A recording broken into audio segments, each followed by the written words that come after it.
I'm with Jayne Kennedy, who's the owner of Jayne Kennedy Marketing. Welcome, Jayne. Morning. Good. How are you? Yeah, I'm good, thank you. Good. Fantastic. Enjoying the day. So, Jayne, tell us a little bit about your business. Yeah, so I founded Jayne Kennedy Marketing in July 2020 after being made redundant in the middle of a pandemic. I am a self-employed marketing consultant, so I work with a range of businesses, anything from charities all the way up to blue chip organisations who need either strategic and operational or hands-on marketing support. So quite varied, and I love it. What is it you love about it? I love the variety. I love the fact that it gives me some security in the fact that I'm working with a number of clients and I haven't got all my eggs in one basket with one employer, which, you know, being redundant in a lockdown gives you that sort of worry, and I didn't want that worry anymore. Yeah, variety, and I think I love the flexibility as well. I've got 2 kids and I work around, I see more of them than I ever have, which is brilliant. And so what do you think differentiates you from other marketing companies? Well, yeah, I mean, it's me. I am the differentiator. I am the USP because I've got over 20 years of marketing. I'm not an agency that then promises the world and passes everything down to the most junior person to take and do. I do everything that I say I'm going to do myself, so I can be assured of quality. I can make sure that everything's right.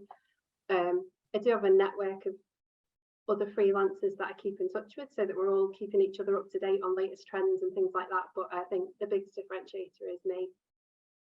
And when you started in 2020, obviously that was right in the COVID times. What was that like? Oh, scary, but it was something I've always wanted to do, to be honest.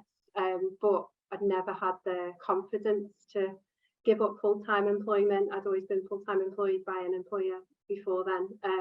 But with my redundancy payout and then the sort of uncertainty of COVID, I just said, this might be a good idea at this time. Agreed it with my husband, said we'll give it 6 months and see how it goes. And, you know, because COVID will be done in 6 months. Obviously it wasn't, but yeah, that's what happens. So I guess you've been through a few challenges over the last couple of years. What challenges lie ahead? What does the future look like? Yeah, well, the challenge now is I'm getting busier and busier, which is a great challenge to have. So I'm growing and I'm thinking of, you know, what next and how do I make this work. I'm actually having to turn some clients away at the moment, which is I'm not just turning them away. Thankfully, I'm referring them on to people. So yeah, I'm not really sure. I don't at this point in my career and life want to go massive and start employing people and being big. I love doing what I'm doing. So I think it's just, yeah, the challenge of my own success, which is really big-headed, but it's just how it's worked. Like you say, nice challenge to have. Yeah, lovely. Yeah, and something I could never have imagined a couple of years ago would even be possible. So, you know, I am really proud, and it's thanks to all my clients, really. Absolutely, yeah. So what have been your key learnings, not just while you've been self-employed, but while you were employed as well? What have you got, the key things you picked up along the way? Well, I think it's to work hard, try not to take things too personally. Business is business. I've been made redundant twice actually throughout my career, and the first time took it very personally and then realised that it's just a business decision. It's not a personal thing.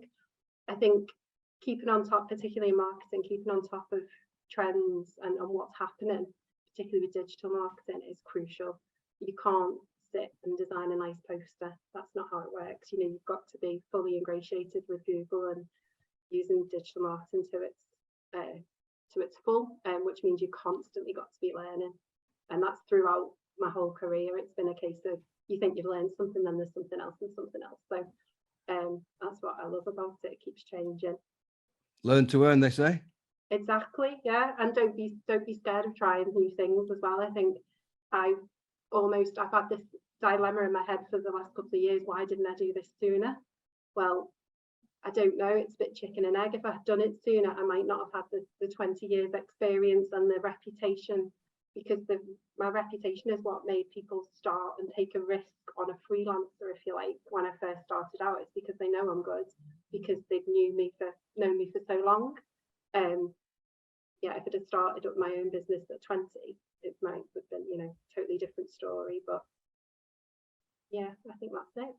Brilliant. So if somebody was starting out in business, what advice would you give that to them, having been through the first 2 years of it?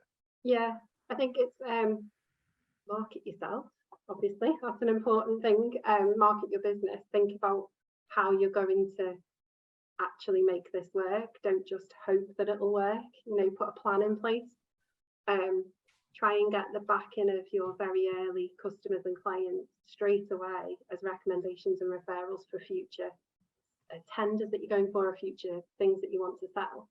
And yeah, be super duper organized if you can. Get your ducks in a row in terms of finance and accountancy support. And yeah, obviously choose a great marketing freelancer like myself to support you if you want to, as a startup. That's great advice, and a fantastic plug as well at the same time. Yeah, it'd be shameless. I don't mind being shameless. Jayne, thank you so much. That's been really great. Oh, brilliant. Thank you. Thanks for asking me to